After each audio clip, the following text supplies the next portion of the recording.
Ini benar-benar harus kita pelajari bersama-sama di Shutdown Komisi Independen Pemilihan atau KIP mendampingi serta melakukan edukasi dalam pemilihan Ketua Organisasi Intra Madrasah atau OSIM di MTSN 1 Kecamatan Bandar 2 Pidijaya atau Pijai pada Kamis 29 September 2022. Ketua Divisi Sosialisasi Pendidikan dan Partisipasi Hubungan Masyarakat KIP Pijai, Tengku Muhammad Yusuf SPD kepada serambinews.com mengatakan, kegiatan pemilihan Ketua OSIM dengan mengadopsi sistem penyelenggaraan pemilu ini sebagai langkah tepat memperkenalkan tahapan pemilu kepada siswa sebagai pendidikan politik sejak dini.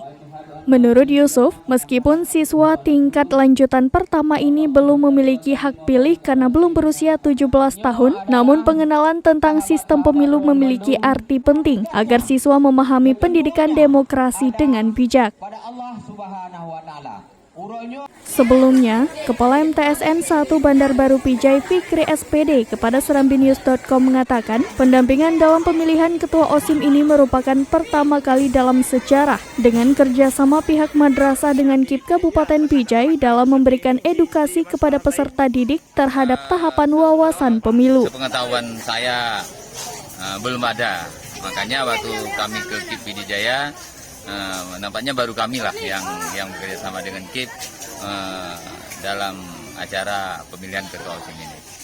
Ada beberapa tahapan edukasi yang dilakukan mulai dari pencalonan bakal calon atau balon, kampanye, pemilihan serta perhitungan suara hingga penetapan pasangan calon terpilih.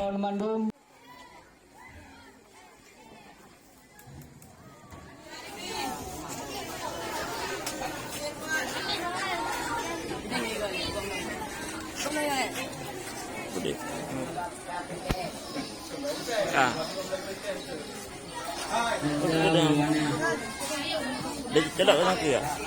Boleh ha? Boleh kan aku kali ya?